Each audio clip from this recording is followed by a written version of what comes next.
Live from London, this is Global Business. Hello, welcome to the programme. I'm Jamie Owen. And I'm Robin Dwyer. Our top stories. The man who stole $10 billion from customers, former crypto king Sam Bankman-Fried, is sentenced to 25 years in prison.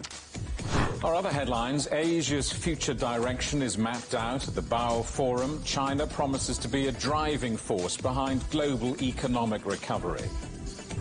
We recognize Europe is the largest market outside China for smart EVs.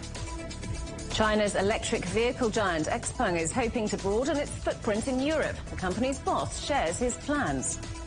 France's President Macron speaks out against Europe's South America free trade proposal. He says it doesn't do enough on climate or biodiversity. And Ukraine's other conflict, the dispute over grain exports that sparked mass protests by farmers across the European Union. Well, that breaking news as we come on air. It's just been announced in the last few minutes. 25 years in prison for the crypto king who once owned a $32 billion business. Sam Bankman-Fried was convicted of stealing $10 billion from customers and bankrupting FTX, the cryptocurrency exchange that he started in 2019. Bankman-Fried told a New York court that he made a series of bad decisions. Well, let's talk now to David Gerard, who's a cryptocurrency journalist. Good to see you, David. So we've had this sentencing news in just the last few moments, but how did we get to this point? Sam Bankman-Fried, known as the crypto king, but it's been a dramatic fall from grace. It has, but FTX was always a rather dodgy enterprise in a lot of ways, but it was quite clear by May 2022, when Terra Luna crash happened, that FTX was broke and it was basically a hot air balloon. They tried frantically buying up other bankrupt crypto companies to fill the gaping black hole in their books, but 6 months later it came out that they'd been broke for 6 months and they were just stealing customers' money to plug the hole. But they were stealing it before that as well. This had been going on for years. It was standard operating procedure. But he really was the darling, wasn't he, of the crypto world, a $32 billion business? Absolutely.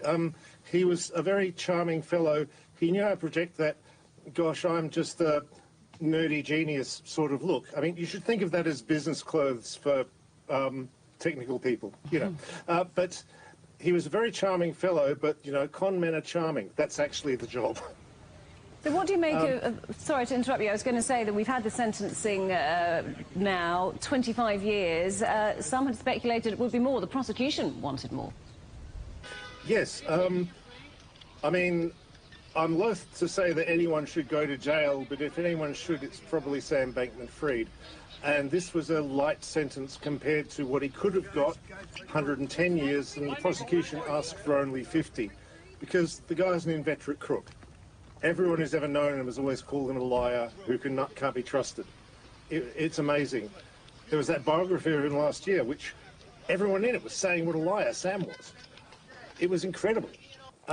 So I think this is a light sentence in the circumstances. When he gets out, he'll be 55 years old, 57 years old.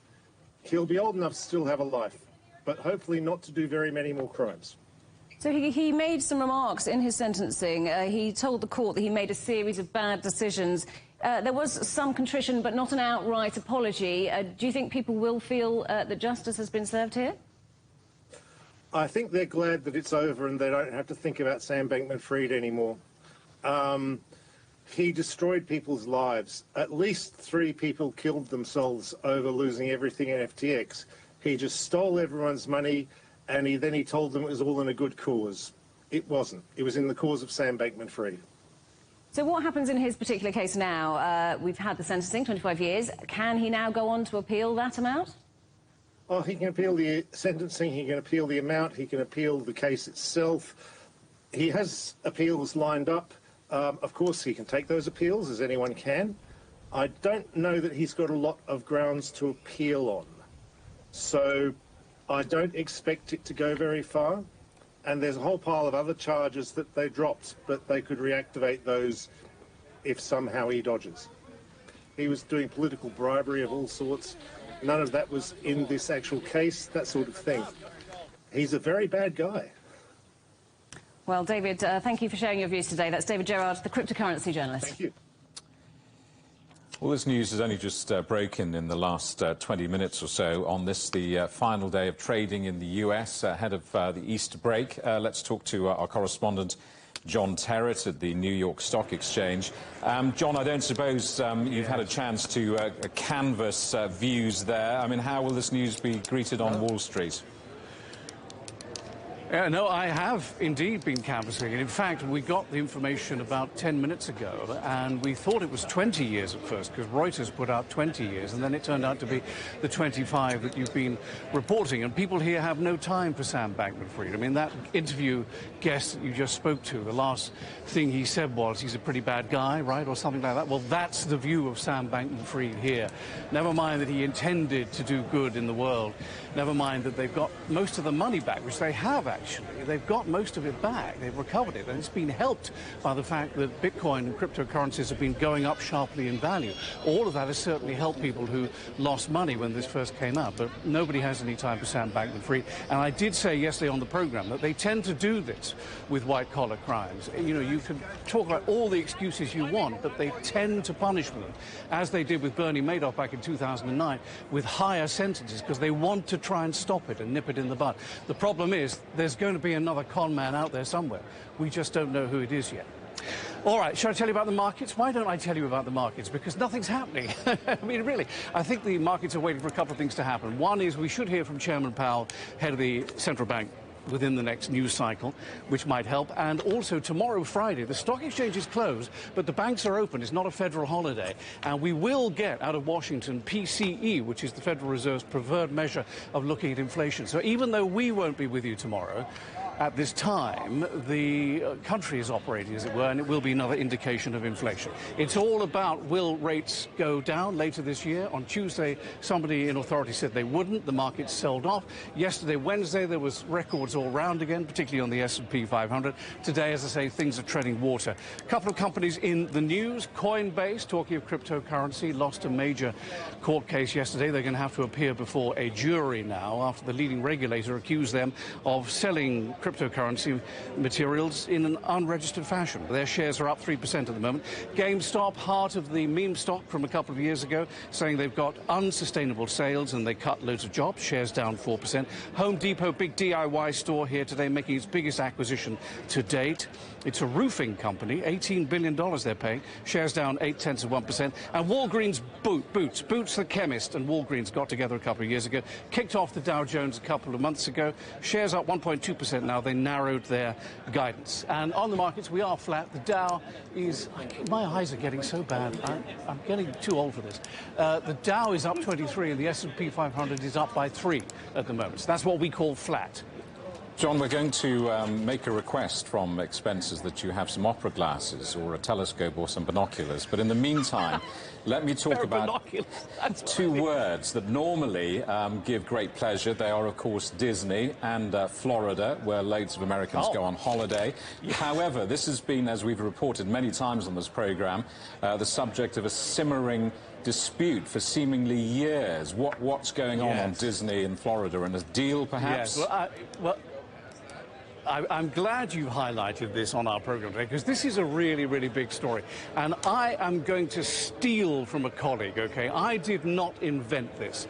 I've stolen this, and I'm admitting it. But what's happened, to help you understand, is that the state of Florida and Disney have agreed that it is a small world after all. And anybody who has young kids will appreciate that joke, because basically what happened was, it's very, very complex, but let's follow the bouncing ball, shall we? So Ron DeSantis, who's the governor of Florida, introduces a local bill which bans teachers from talking about sexual orientation and gender identification. The Disney boss, who at the time was called Bob Chapek, vowed to overturn that. Ron DeSantis gets very, very angry and essentially seizes all the land around Disney World in Florida, in Orlando, which Disney for years has been running itself. Then Disney, in a late-night coup, gets one back over Ron DeSantis and changes the local bylaws and charters so that he can't actually take it over. So the whole thing was in court. It was going to be mired in court for years and years and years. Now, here's the thing. Disney needs to spend $30 billion revamping the theme parks. Ron DeSantis needs to get more tourists into Florida, and they've decided today that rowing between the state of Florida and your biggest attraction is probably not a good idea, so they've called off the cases and they're going to work together in the future. So that, I think, is good news. And one thing on that sexual orientation law, Ron DeSantis has done a deal recently with the LGBT community, which makes them a lot happier about it, and teachers can now talk about sex education with very young children in school. So it's all... Another joke coming, folks. It's all a fairy tale ending. Where was the joke? I like the way he warned us about the joke in case we hadn't noticed it was a joke. I missed that. And John, some more good news for you. The producer tells me that he's going to order you a monocle so you can see the screens. Have a lovely Easter. John Terrace in New York. Thank you very much. Thank you. Bye-bye. Now, Asia's future direction is being mapped out at the Boao Forum. China's top legislator says Beijing aims to be a driving force for global economic recovery. Zhao Leji told the opening ceremony that China will further open its markets while continuing to provide more opportunities for foreign investment. Zhao also pledged that the country would pursue green development and global cooperation in science. China will proactively link with high-standard international economic and trade rules and build a market-oriented, rules-based and first-class international investment environment. Over the next 5 years, China's total import and export of goods is expected to exceed $32 trillion. This will further unlock the potential of China's supersized market with its more than 1.4 billion people. Well, a lot of big players gathered there. AstraZeneca's CEO spoke to CGTN's correspondent Guan Xin about the importance of innovation in the biopharmaceutical sector. And I think it's important to remember there are 1.4 billion people in China. The average GDP per capita is only $12,000, and so there's still a lot of room to further increase. And everything is here to make it happen. The technologies, the innovation, the education, and the commitment of people to actually do better and grow the economy. So I'm very, very enthusiastic about the future of China and the growth of the economy. And China is increasingly relying on innovation as a new driver of growth. What are your thoughts on the evolving collaboration with China on research and development, especially on new technologies like AI? In the last few years, China has made enormous progress in technologies across a variety of sectors. They're working on new technologies, not the old small molecule or large molecule. They're working on cell therapy, gene therapy, oligonucleotides, mRNA. And really, they are now driving the next wave of innovation in biopharmaceuticals. So I clearly believe that China will play a big role in my sector in terms of innovation.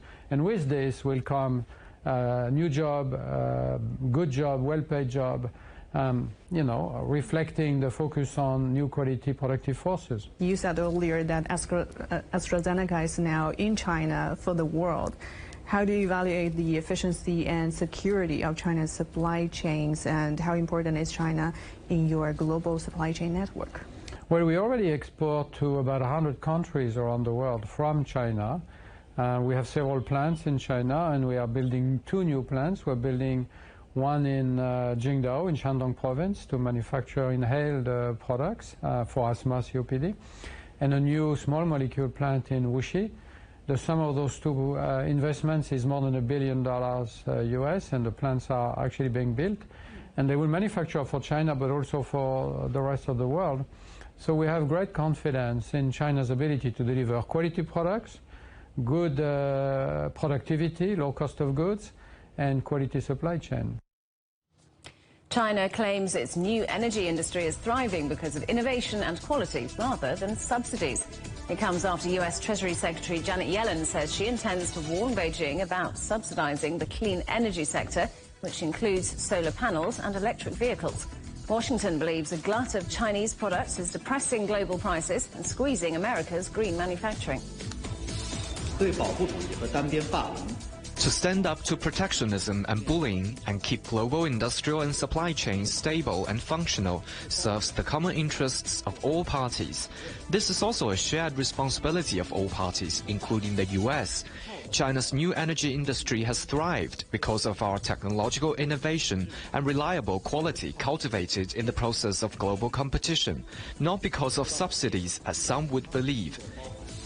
The UK went into recession in the second half of last year. According to revised figures, the economy shrank by 0.3% in the fourth quarter. Following a smaller decline between June and August, Britain remains one of the slowest countries to recover from the COVID pandemic, but early figures show signs of growth this year.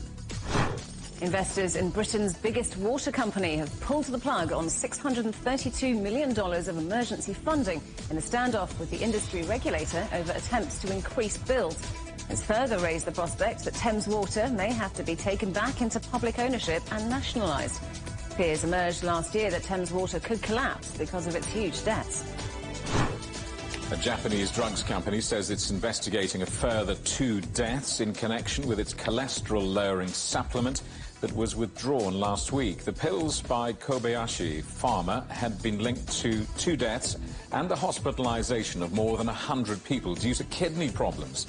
The Osaka-based company has apologized and launched an investigation. You're watching CGTN. Still ahead. Your phone will speak to your car. Chinese smartphone maker Xiaomi joins the electric vehicle race, unveiling its SU7 model to take on US and Chinese rivals.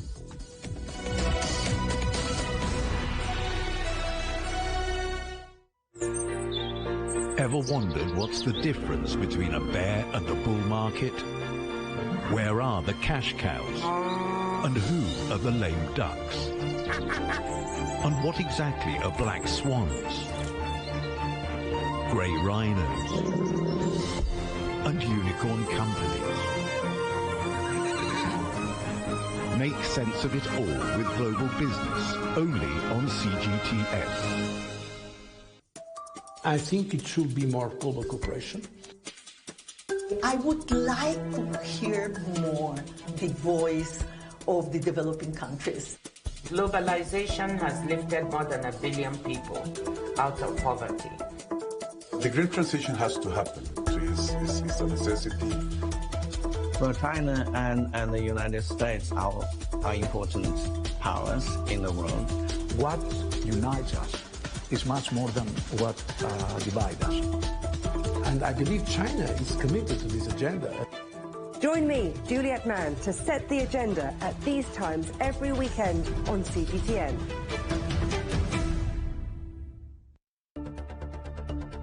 Events have consequences. Words create impact. One more offensive in a long line of battles that's been ongoing for more... Just got to be careful here with some gunshots. Excuse us, excuse us. The world today matters for your world tomorrow. The number of casualties is growing quickly. Why, this is one of the hardest hit towns in the region.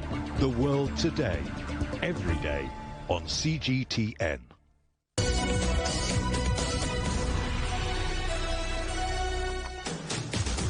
Welcome back to Global Business Europe. Chinese consumer electronics maker Xiaomi has launched its highly anticipated electric vehicle with promises of deliveries by April. The standard version of the SU7, a 4-door sedan, is priced at around $30,000. The launch marks the tech company's entry into the world's largest EV market. Xiaomi is also looking to create a system that links up its smartphone, home appliances and cars. Intelligentization is the key to success in the smart EV market competition. With our 14 years of experience in smartphone manufacturing, we are well equipped to apply smartphone technology to our cars. Well, not to be outdone, the Chinese electric vehicle giant XPeng is hoping to broaden its footprint in Europe with the launch of 2 new models. Brian Gu, its co-president, told CGTN's Trent Murray why the company wants to expand in the European market. As a company aspiration to be, one of the future leaders in mobility, I think German market is a must-win market for us. First of all, I think, we recognize Europe is the largest market outside China for smart EVs. And within Europe, no country is as important as Germany, from the size, from the importance, and also from establishing the right brand. For German consumers looking at those cars that you're launching into the market, what would you say makes them different to what's already available here? As you know, that we launched the G9 in Nordic countries already, in Norway, in Denmark, in Sweden, Netherlands. So the feedback so far has been very, very strong. The special about G9 is that one is to showcase a lot of technology that's still leading in the current market. For example, it has one of the fastest charging speed of all EVs sold in Europe. It's one of the most efficient electric drivetrain because it uses high voltage platform. It also showcases technology inside the car, the smart cabin experience. We also want to make sure that the build quality, the luxury appointment, the interior feel, it all exudes quality and premium. You've signalled the company is looking to break even in 2025, reach profitability. How essential is your European strategy to trying to reach that target? I think to reach profitability, you need greater scale, you need profitability coming from different markets. You also need to make sure that we win over customers for the long-term success.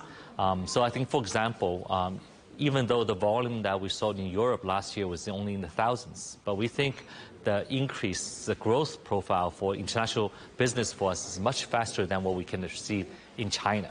So it's actually an element that gives us hyper growth, the international market expansion. At the same time, if you look at the margins as well as the price points that we're selling compared to other peers, I think the international markets also offers a more favorable mix. So as a combination, I think it will contribute our ultimate goal of breaking even very soon. Can I just talk about the bigger macro sort of economic and political situation? I struggle to think of a sector that so often finds itself in the crosshairs of discussions about debates about trade tariffs or protectionism. I mean, as a company, how difficult is it to navigate that kind of ongoing political discussion, particularly when it comes to long-term planning and international expansion? You have to see this as a normal course of business, because if you do international business, you're dealing with complex situations, politically, economically, currency risks. I mean, there's things that you just come your way, you have to deal with it. So we obviously spend a lot of effort trying to stay close to some of the key issues. We're watching, monitoring how it's evolving. But as a company, you just have to deal with what's given. I think there's no shortcut. No one can escape that. And I think it's also part of whether you can build your capability to really navigate through these kind of mazes. Just briefly, we have to talk about Xiaomi. The news is broken. They've brought their car to market. Your reaction? No, I think they have been working on that for many years. We welcome Xiaomi because Xiaomi actually is a very good friend in terms of a company. I know their management team very well. I respect them a lot. They actually have very strong capabilities as a hardware company, as a software company. So I think they will be bringing very interesting products. We love to have partners that can actually compete together and to really build a bigger pie for smart mobility. Australia is pushing ahead with its green transition, but has lagged behind other countries when it comes to electric vehicles. But experts say that's now changing as the government adopts a different approach and Chinese car makers offer new models to the Australian market. Our correspondent Greg Navarro explains. EV Direct's Chief Executive Officer David Smitherman knows that selling a range of electric vehicles in Australia can be challenging. And talking to our sales team around the country, they just tell me that the buying cycle's a little longer for an EV because they've got to educate. That's because Australia ranks low among developed countries when it comes to electric vehicle use. Experts say out of the 20 million registered vehicles in this country, which is roughly one for every person of driving age, 99.9% are powered by fossil fuels. Australia has relied solely on imported motor vehicles since the last domestic automotive manufacturing plant here closed in 2017. And experts say overseas electric vehicle manufacturers have been reluctant to enter Australia because of the lack of any national emission standards. A lot of markets really attract those electric models because there's more incentive to sell them there, or less of a disincentive, shall we say. For the Australian market, you've got a lack of vehicle choice. And until recently, those EV choices, including Teslas, were at the higher price range.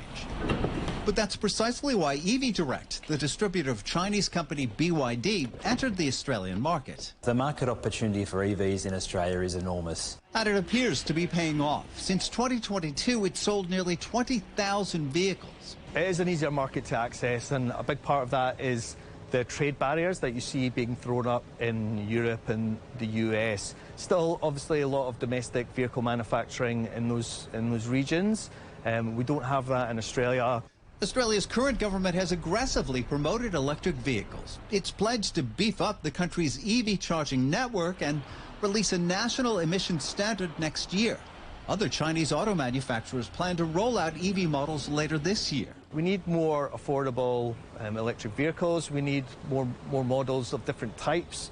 We know in China that there's many more models to choose from, many more types of vehicle to choose from. And experts say that will likely encourage other overseas auto manufacturers to take a second look at Australia as a viable EV market. Greg Navarro, CGTN, Sydney. It's the end of the road for diesel vehicles at Volvo after 45 years. The Swedish company's final diesel engine vehicle has rolled off the production line at its plant in Gothenburg. The move accelerates the company's drive to become an electric-only brand by 2030. France's president has criticised a free trade proposal between the European Union and South America's Mercosur trade bloc, saying it's a very bad deal. On his visit to Brazil, President Macron said the agreement failed to include enough protections to halt climate change and biodiversity loss. Brazil says it's ready to sign this deal, but France has repeatedly expressed reservations. Well, let's talk to our correspondent, Tony Waterman, in Paris. Tony, President Macron speaking out against this free trade deal. Why, and what does it mean for the negotiations? Well, Jamie, one of Macron's biggest gripes is that European farmers are being asked increasingly to adhere to strict carbon reduction measures, while farmers in South America that are part of this Mercosur Pact in Brazil, Argentina, Paraguay, and Uruguay are not being asked to meet the same standards. And he says that's simply unfair. But the truth is that President Macron, along with a lot of leaders across Europe right now, are coming under enormous pressure from farmers who are very angry over this deal. They think that it is going to lead to a flood of cheap products into the bloc and that it's going to undercut their livelihood. So he's feeling pressure really on both ends. This is a deal that is 23 years in the making. It was signed in principle back in 2019, but it has really struggled to be ratified across the bloc. It would create one of the largest FTAs in the entire world with 700 million people. I think what is interesting here is that Macron didn't scrap the idea of this trade deal altogether, but he did say that it was a bad deal for both parties, kind of leaving the door open to renegotiation, which would then include some of these broader themes right now, especially around climate change. Can we talk about defence? Because President Macron and President Lula have agreed on stronger defence ties, a stronger defence relationship. What more do we know about that?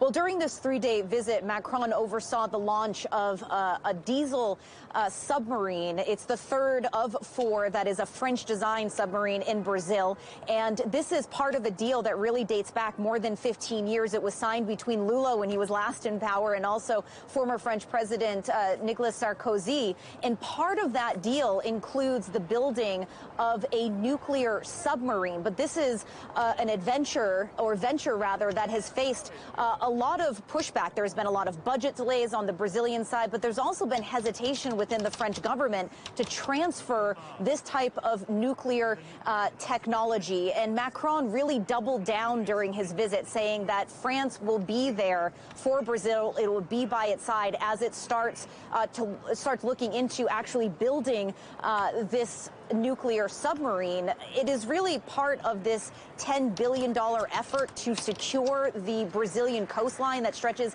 8,500 kilometers. This is where the vast majority, 85% of oil is shipped through, coming from Brazil, and also gases. So this is a resource issue for France, but also transferring that technology, which is often very sensitive, is going to be a big thing for the French government to do. Tony, thank you for that. Our correspondent, Tony Waterman in Paris. Argentina's President Milei has promised to cut 70,000 public sector jobs to try and bring down the world's highest rate of inflation. But the new leader's austerity plans are likely to meet tough resistance from the country's powerful labour unions. Our correspondent Joel Richards reports. Employees here at Argentina's Innovation and Technology Development Agency do not know if they'll still have a job by the end of the day. 25-year-old Catalina Seinhardt says people are anxious and worried not only about their job security, but also over funding for the science community. Some have described what Argentinian President Javier Milei is doing as a chainsaw approach to fixing the country's economy. The government continues to implement spending cuts as it works towards its target of balancing the budget. And this week, President Javier Milei announced a wave of layoffs in the public sector. On Tuesday night, the Libertarian president confirmed his austerity push will continue.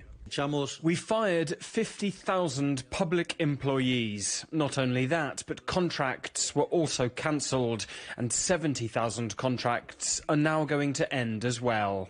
On Wednesday, the government said 15,000 jobs will be cut by the end of this month, but Milei said many more will come. These layoffs come in the context of a growing recession. The latest official figures show January was the third month in a row that Argentina's economy has fallen.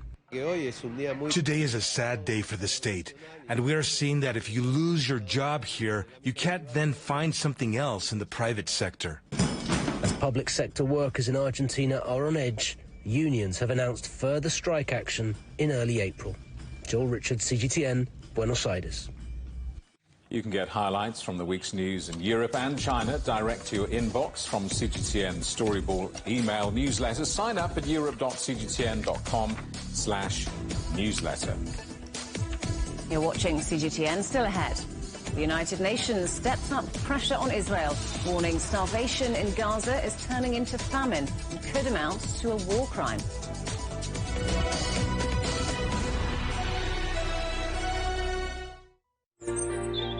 Ever wondered what's the difference between a bear and a bull market? Where are the cash cows? And who are the lame ducks? And what exactly are black swans? Grey rhinos?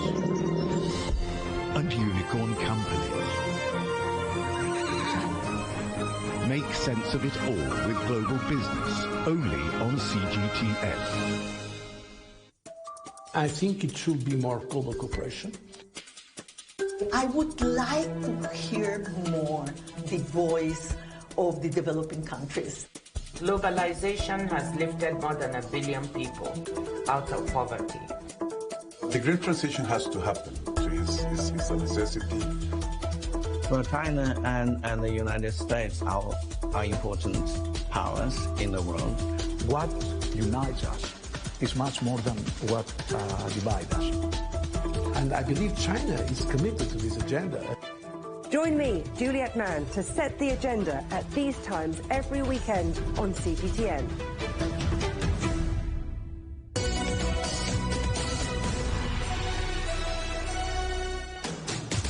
Welcome back to Global Business Europe with Jamie Owen and Robin Dwyer. Our top stories. The man who stole $10 billion from customers, former crypto king Sam Bankman-Fried, is sentenced to 25 years in prison. Our other headlines, Asia's future direction is mapped out at the Bauer Forum. China promises to be a driving force behind global economic recovery.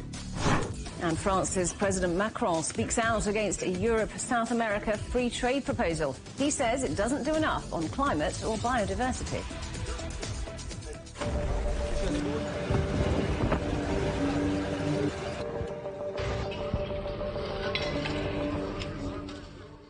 The White House says it's working to reschedule a cancelled meeting between the United States and Israel following a request by Prime Minister Benjamin Netanyahu. An Israeli delegation was due to visit Washington to discuss a planned ground offensive in Gaza's city of Rafah. But Netanyahu cancelled the trip after the United States' refusal to veto a UN Security Council resolution demanding an immediate ceasefire in Gaza. Well, let's talk to our correspondent Sarah Coates in Tel Aviv. Sarah, talks may be back on the table, but can we expect any change, any move in Israel's plans?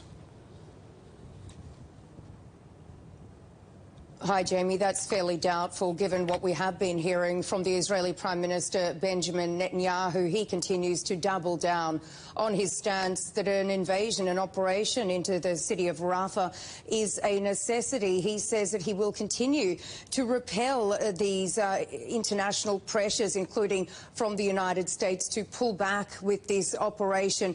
And really, as this rift between Washington and Israel continues to deepen, what we heard today was fairly interesting. The Israeli President, Isaac Herzog, sitting down, addressing a number of US Democratic Congress people, saying that Israel and the United States share an unbreakable bond, also adding that we share the same objectives, and that is eliminating terror. There is still no date set on when this delegation may actually visit Washington, but what we can really expect to see here is they may go in there, they'll sit down and they'll listen to these potential alternatives to an operation in Rafah, but then they will most certainly lay out Israel's line. And what we've been hearing from the Prime Minister is that this needs to happen to defeat these last remaining Hamas battalions in Rafah. Here's what Benjamin Netanyahu said a little earlier.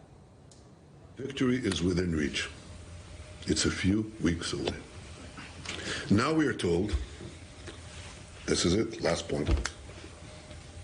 Now we are told, you can't do this. If you go into Rafah, you're going to have a humanitarian catastrophe. You're going to have, I don't know, 30,000 civilian dead. Okay. That's not true. And as this humanitarian catastrophe just continues to worsen, a little earlier today, some 3 people were arrested and dozens of others turned away from the Kerem Shalom crossing. They were gathering there trying to stop aid trucks from getting into Gaza to bring in life-saving aid to Palestinians. And Sarah, more attacks in both the West Bank and Israel's northern border.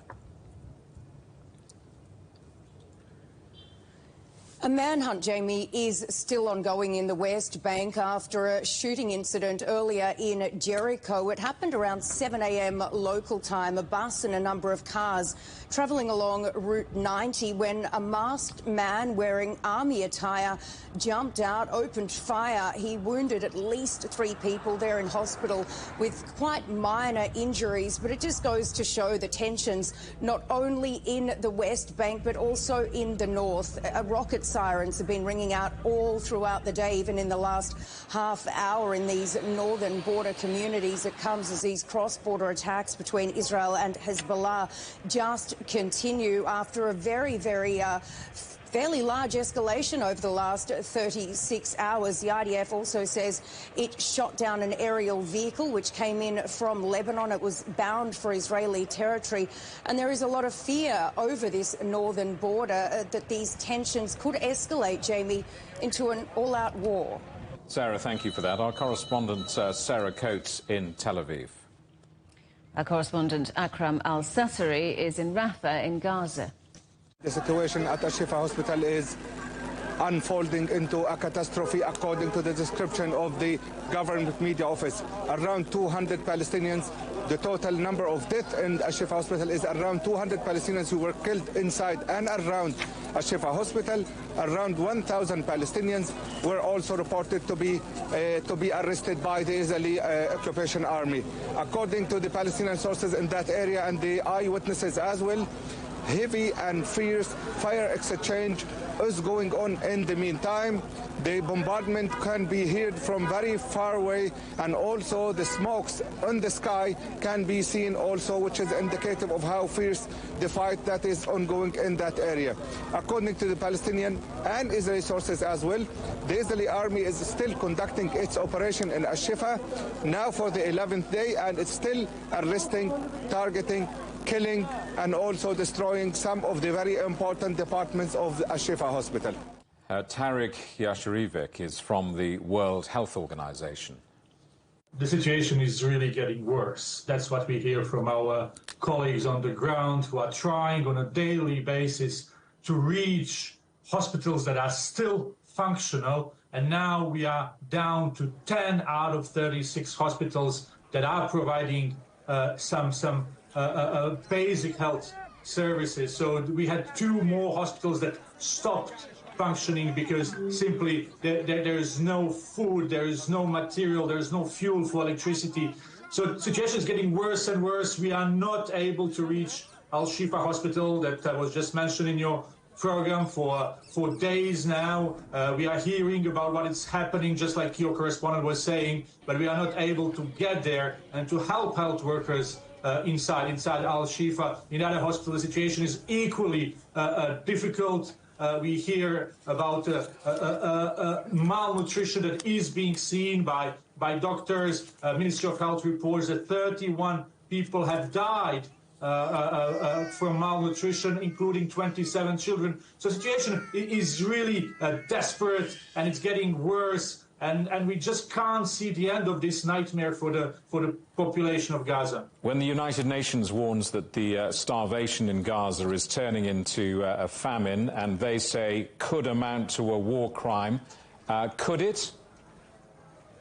I will leave that to colleagues from the High Commission of Human Rights to deal with definitions. What we know is that analysis that have been made by the group organization is showing that there is acute malnutrition, especially in north of Gaza. 1 child out of 3 aged under 2 years is acutely malnourished. And I just mentioned cases of people dying and children dying from not having enough of food.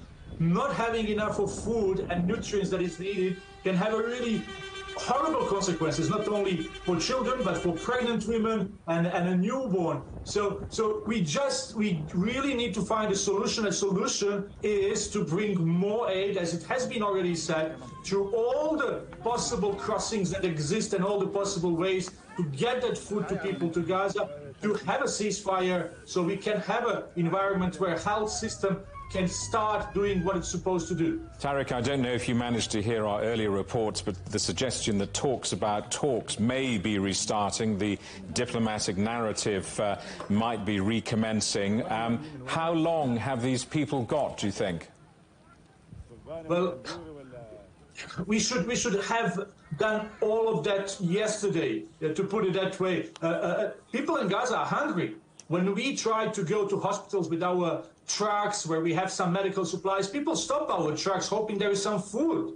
People are desperate. You have seen the scene, so there is really no time to lose. This is the moment where everything should be done to flood Gaza with food and other things. Unfortunately, what is coming in, as your correspondent was saying, is nearly not enough. So we need more of crossings being open, we need more supplies to get in, and eventually we need a ceasefire so this humanitarian space can be created for us to do our job. Because even if we get things inside Gaza, if we can't move it within the Gaza because there is a fighting, we don't get security clearances to move, then that is not going to help. So we really need to be able to move wherever it's needed.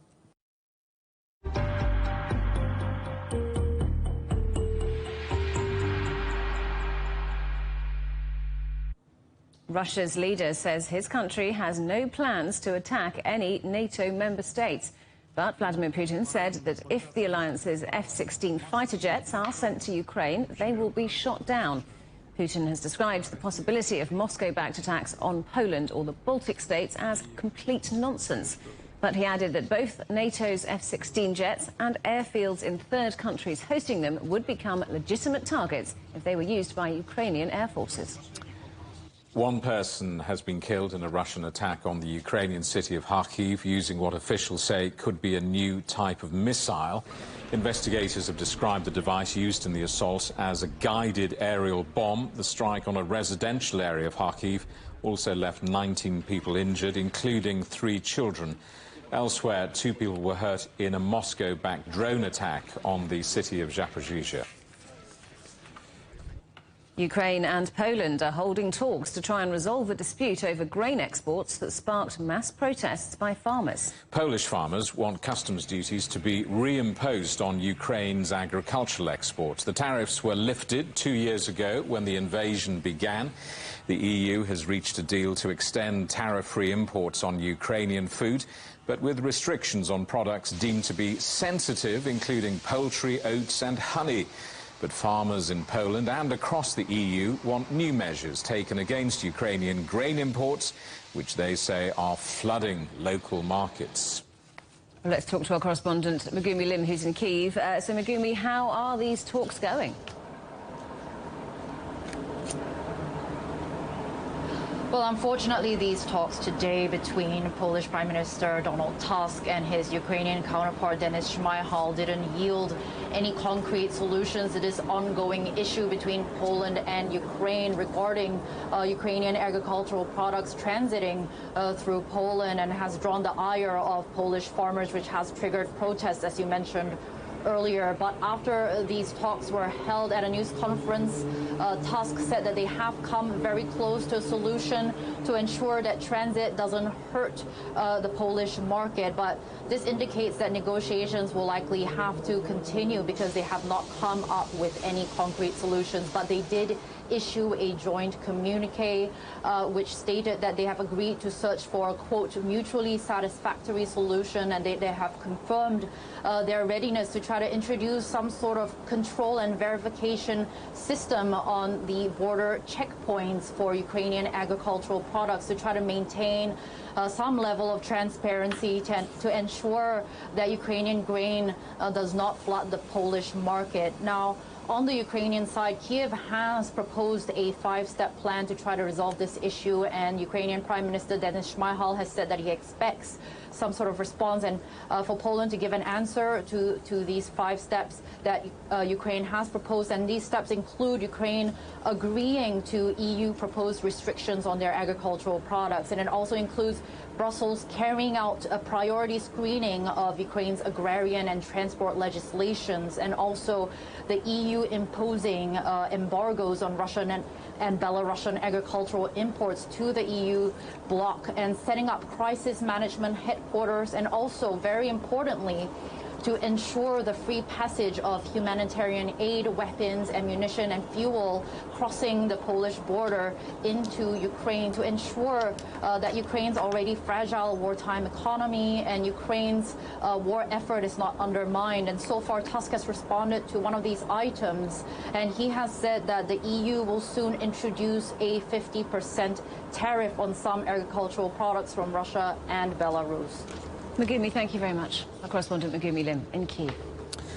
China says it'll lift tariffs on Australian wine imports from Friday. The tariffs of over 200% were first imposed in 2021, reducing Australia's previously strong market share in China to virtually nothing. The removal follows a recent warming in diplomatic relations.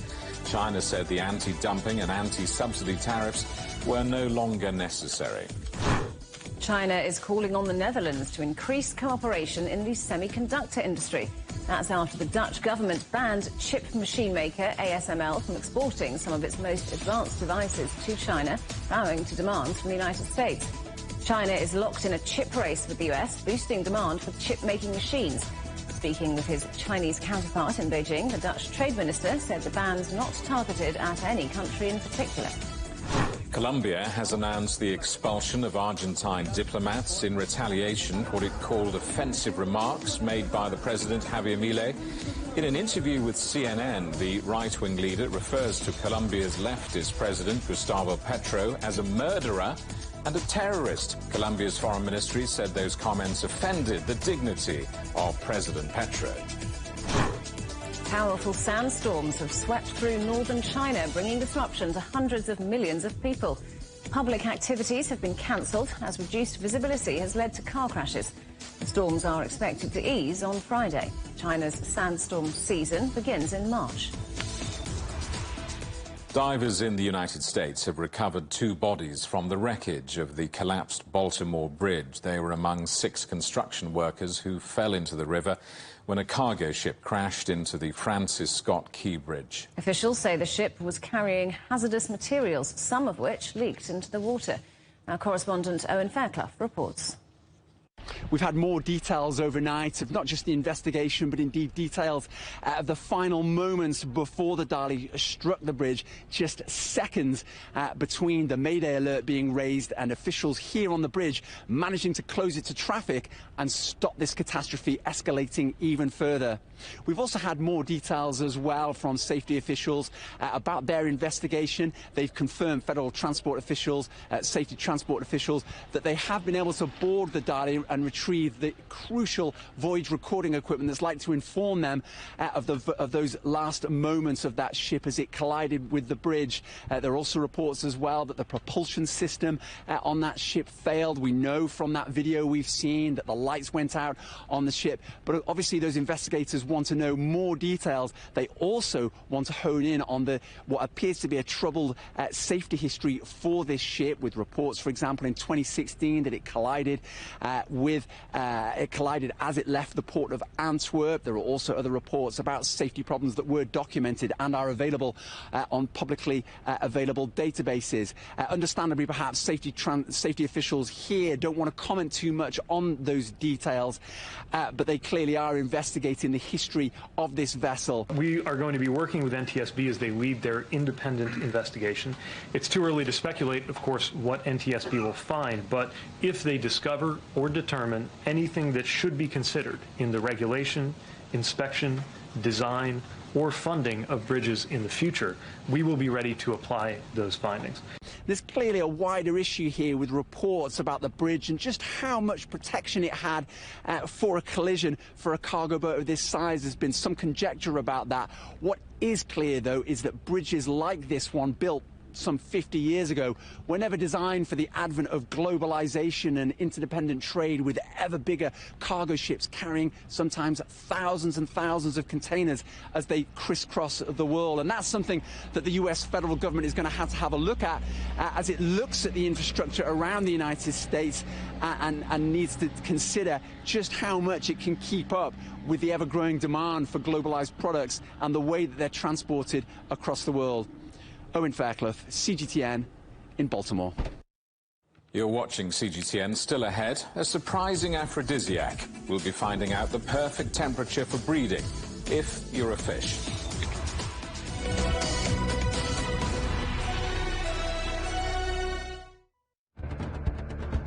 Events have consequences. Words create impact. Unprecedented scenes that we saw. The cleanup operation is now well and truly underway. Parts of southern Europe remain in a state of emergency. Context gives meaning. People make history. Far more than 1,000 people have come here today. But authorities are still on high alert. So now we've actually become the border on this road. A complex world demands a comprehensive view. But with the cleanup efforts more or less under control, the economic impact is bound to ripple across the country. There's plastic pollution everywhere. Because the world today matters for your world tomorrow. This is the living area of the crew. The focus is firmly on future technologies. Well, this is something completely different. The world today, every day on CGTN.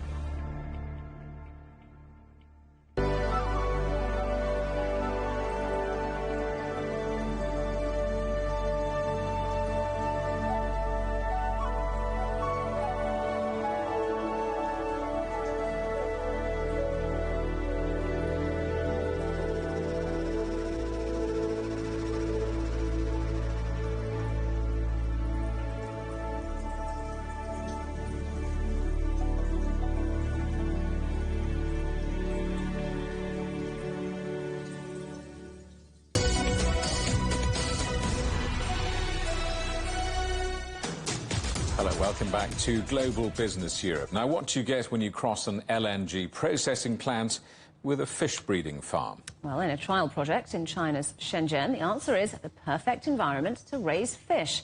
Our correspondent Wang Tianyu reports. Have you ever seen anyone wearing helmet and goggle to breathe fish? I had never seen anyone doing so until I got to this little fish farm. A fish farm that is located inside a receiving terminal for LNG, liquefied natural gas. It sounds radical to cultivate fish in a place where machines, pipelines, and tanks are all around. Are they safe for consumption?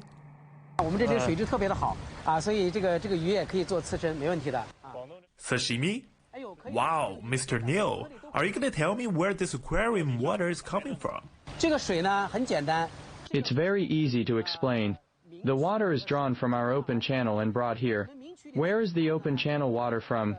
Since our liquefied natural gas, or LNG, is at -162 degrees Celsius and needs to be gasified for use, we use the seawater to exchange heat with the LNG.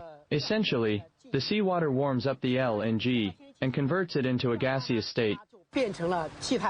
Neil says the seawater and the LNG do not mix during the whole process, just like a bottle of water in his hand wouldn't be polluted by the aquarium water. The only change is in temperature. After the process, the seawater will be cooled by 3 to 5 degrees Celsius, which will normally cause it to stay between 15 to 25 degrees Celsius. In the southern area, this kind of low-temperature seawater is very precious. It is hardly found. So instead of piping the cold water directly into the sea, the LNG receiving terminal cooperates with a local aquaculture farming company, using the water to cultivate high-end seafood, including fish, lobster, and abalone. The cold water constantly flows in and out of the tanks, which creates an extremely good condition for those marine species to grow healthily. People joke and say our fishes are running on treadmills because they are raised in flowing water. Only fishes raised in flowing water are delicious. Compared to conventional farming methods, this can reduce costs by around 30%. To cool 1 cubic meter of water by 5 degrees Celsius, you need 5.8 kilowatt hours of power. Our tank holds 2 cubic meters of water, so you need to double it. It will cost a lot of money. For this fish farm, the cold energy utilized equals saving 1.97 million kilowatt hours of power per year, which is equivalent to planting 1,800 trees in terms of carbon dioxide emission reduction. And the green characteristic of this farm is even reflected in the details. Before the water in these tanks goes into the sea, it will flow by these kind of grasses. And you see the roots of them can absorb the feces and the feeds of the fishes. The fish farm is just a trial project started in May last year, estimated to reach an annual output of 50 tons. The project has become a good example of what a circular economy could look like. Oh, and by the way, today's lunch is great. With these cold energy fish, I caught myself. Wang Tianyu, CGTN, Shenzhen, Guangdong Province.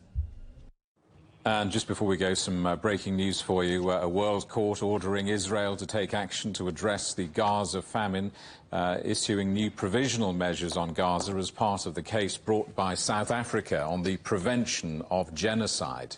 Judges at the International Court of Justice unanimously ordered Israel to take all necessary and effective action to ensure that basic food supplies arrive without delay to the Palestinian population. The ICJ says that people in Gaza face worsening conditions and famine and starvation are spreading. Our other headlines: the man who stole $10 billion from customers, former crypto king Sam Bankman-Fried, is sentenced to 25 years in prison. Asia's future direction is mapped out at the Boao Forum. China promises to be a driving force behind global economic recovery. And France's President Macron speaks out against a Europe-South America free trade proposal. He says it doesn't do enough on climate or biodiversity. And that's it for Global Business here. Thanks for watching. Coming up next on CGTN, it's Africa Live. We'll see you again tomorrow, same time, same place. From all of the team in London, it's goodbye. Goodbye.